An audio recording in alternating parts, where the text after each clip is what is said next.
ایک باپ کی ذمہ داری اپنے بچوں کے لیے کب تک ہوتی ہے؟ کیا 18 سال کے ہوتے ہی سب ختم؟ کیا وہ یہ کہہ سکتا ہے کہ بھائی اب تم بڑے ہو گئے، اپنا بوجھ خود اٹھاؤ؟ ہم سب شاید یہی سوچتے ہیں، لیکن ایک عدالتی فیصلے نے اس پوری سوچ کو ہلا کر رکھ دیا ہے۔ چلیے دیکھتے ہیں کہ اصل کہانی ہے کیا۔ تو سوال بہت سمپل سا ہے کہ باپ کی ذمہ داری آخر کہاں تک ہے؟ ہم سب کے دماغ میں ایک نمبر فکس ہے، 18 سال۔ لیکن قانون کی کتاب کیا کہتی ہے؟ اور اکثر قانون کا فیصلہ ہماری عام سوچ سے بالکل الگ ہوتا ہے۔ ذرا سوچئے، عدالت کا کمرہ ہے، ایک باپ جج کے سامنے کھڑا ہے اور کہہ رہا ہے، صاحب میرے بیٹے اب بالغ ہو گئے ہیں، یونیورسٹی جاتے ہیں، میں ان کا خرچہ کیوں اٹھاؤں؟ بس اسی ایک سوال نے ایک پورے خاندان کو عدالت تک کھینچ لیا۔ اور یہ کوئی فلمی کہانی نہیں ہے، یہ ایک گھر کی بالکل سچی حقیقت پہ مبنی کہانی ہے۔ ایک ایسی کہانی جو آگے چل کر پاکستانی قانون کے لیے ایک مثال بن گئی۔ تو اس کہانی کی شروعات ہوتی ہے ایک گھر سے، جہاں والد اور والدہ کے درمیان، مطلب میاں بیوی کے درمیان، اتنے اختلافات بڑھ گئے کہ علیحدگی ہو گئی۔ اور جیسا اکثر ہوتا ہے، اس جدائی کی سب سے بھاری قیمت بچوں کو چکانی پڑی۔ اس گھر میں 2 بیٹے تھے، ایک 22 سال کا، دوسرا 20 سال کا۔ دونوں یونیورسٹی میں پڑھ رہے تھے، اپنے فیوچر کے سپنے دیکھ رہے تھے۔ لیکن ان بیچاروں کو کیا پتا تھا کہ ان کے اپنے گھر کا جھگڑا ہی ان کے سپنوں پر پانی پھیر دے گا۔ جب ماں باپ الگ ہوئے تو سب سے بڑا مسئلہ بچوں کی یونیورسٹی فیس کا کھڑا ہو گیا۔ جب انہیں کہیں سے کوئی راستہ نظر نہیں آیا تو ان بیٹوں کو وہ قدم اٹھانا پڑا جو شاید کوئی اولاد نہیں اٹھانا چاہتی۔ وہ اپنی تعلیم کا خرچہ لینے کے لیے اپنے ہی والد کے خلاف عدالت پہنچ گئے۔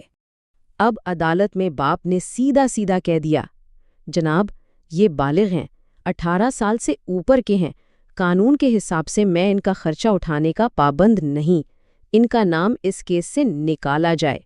تو یہاں آ کے معاملہ پھنس گیا۔ دیکھا جائے تو باپ کی بات میں وزن تھا، عام سوچ تو یہی کہتی ہے، لیکن پاکستان کا اصل قانون کیا کہتا ہے؟ چلیے دیکھتے ہیں کہ عام سوچ اور قانون کی حقیقت میں کتنا فرق ہے۔ دیکھیے، عام سوچ تو بالکل کلیئر ہے، 18 سال کے ہو گئے، ذمہ داری ختم، سمپل۔ لیکن اصل قانون کہتا ہے، رکیے ذرا، اگر بیٹا پڑھ رہا ہے، تعلیم حاصل کر رہا ہے تو پھر بات بالکل مختلف ہے۔ یہاں کہانی میں ایک بہت بڑا ٹوسٹ آتا ہے۔ تو قانون کہتا کیا ہے؟ بالکل آسان لفظوں میں سمجھیں۔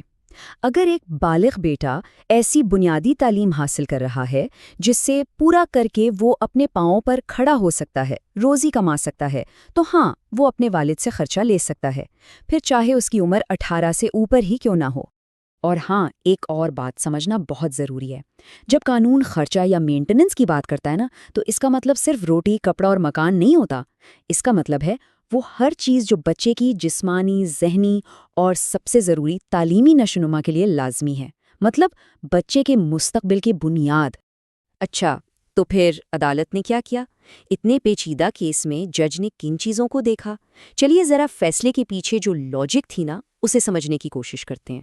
عدالت نے سب سے پہلی اور اہم بات یہ واضح کی کہ بھائی ہر کیس کو اس کے اپنے حالات کے مطابق دیکھا جائے گا۔ ایسا نہیں ہو سکتا کہ سب کو ایک ہی لاٹھی سے ہانکا جائے۔ ہر خاندان کی کہانی، اس کے مسائل الگ ہوتے ہیں۔ تو عدالت نے کن باتوں پر غور کیا؟ سب سے پہلے باپ کی مالی حیثیت، کیا وہ خرچہ دے بھی سکتا ہے یا نہیں؟ پھر بیٹے کا رویہ، کیا وہ واقعی پڑھائی میں دلچسپی لے رہے ہیں؟ کس قسم کی تعلیم حاصل کر رہے ہیں؟ کیا وہ ضروری ہے؟ اور ایک اور اہم بات، کیا بیٹا اپنے باپ کی عزت کرتا ہے یا ان کے پاس پہلے سے ہی اپنے وسائل موجود ہیں؟ انہی سب چیزوں کو سامنے رکھا گیا۔ تو جب ساری دلیلیں سنی گئیں، ثبوت دیکھے گئے، تو وقت آیا آخری فیصلے کا۔ ہائی کورٹ نے اپنا حکم سنا دیا۔ فیصلہ یہ تھا، باپ کی درخواست خارج۔ ہائی کورٹ نے والد کی اپیل کو مسترد کر دیا۔ عدالت نے صاف صاف کہا کہ یہ بالغ بیٹے کیس کا حصہ رہیں گے، اور اب عدالت اس بات کا تعین کرے گی کہ ان کی تعلیم کے لیے والد کو کتنا خرچہ دینا ہوگا۔ تو اس پوری کہانی سے، اس عدالتی فیصلے سے ہم سب کے لیے ایک پیغام ہے، ایک بہت ضروری سبق۔ فیصلے کا نچوڑ یہ ہے کہ بچوں کو ایسی تعلیم دینا جس سے وہ کل کو عزت کی روزی کما سکیں، یہ والد کی ایک بہت اہم ذمہ داری ہے۔ صرف پال پوس کر بڑا کر دینا کافی نہیں۔ کیونکہ اپنے بچوں کا مستقبل ان کی تعلیم سے ہی جڑا ہے۔ یہ کوئی احسان نہیں، یہ ان کا بنیادی حق ہے۔ تعلیم وہ پل ہے جو انہیں ایک بہتر کل کی طرف لے جاتا ہے۔ اس پل کو ٹوٹنے نہیں دینا چاہیے۔ اب جب آپ اس قانونی حق کے بارے میں جان چکے ہیں تو اس جانکاری کو، اس روشنی کو آگے پھیلائیں۔ ہو سکتا ہے آپ کا ایک شعر کسی کا مستقبل سنوار دے، کسی بچے کو تعلیم سے محروم ہونے سے بچا لے۔